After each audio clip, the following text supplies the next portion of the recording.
Il y a donc deux stratégies à ton squat. Tu peux vouloir inspirer sur la descente et expirer sur la montée. Donc, à l'expiration, c'est là que le plancher pelvien va remonter. C'est là, durant la remontée d'un squat, c'est la partie la plus exigeante. C'est là qu'on veut qu'il y ait le moins de pression sur ton plancher pelvien. Donc, c'est pour ça que tu veux, à ce moment-là, faire une expiration. Donc, sortir l'air par ta bouche. Ce qui peut être aussi intéressant, si vous avez beaucoup de souffle, vous pouvez essayer la deuxième technique qui est une inspiration au début pour relâcher complètement son air. Puis, durant l'expiration, vous allez faire les deux parties du mouvement, donc la portion excentrique et concentrique.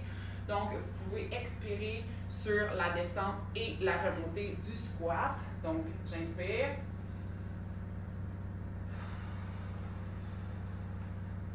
Et j'expire. Vous pouvez aussi inspirer à la descente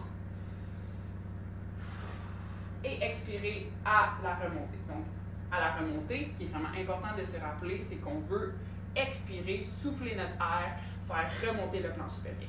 Pour un squat, ce qui est aussi super important, on veut le poids complètement centré sur nos pieds, bien à plat au sol, les pieds environ largeur des épaules, puis on veut garder la poitrine, les épaules bien relevées, bien droit vers l'avant. Puis ici, on n'y va pas en quantité, on n'y va pas en vitesse, on y va en qualité.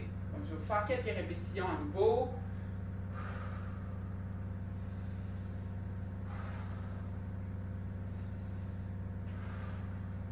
Ce qui est aussi important de se rappeler, c'est que vous n'êtes pas obligé de descendre aussi bas que je viens en ce moment. Vous pouvez seulement descendre un quart, un demi ou même un demi-squat.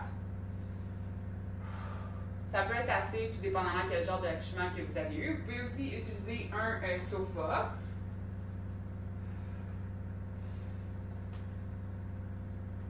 Donc, j'inspire. Et j'expire à la remontée.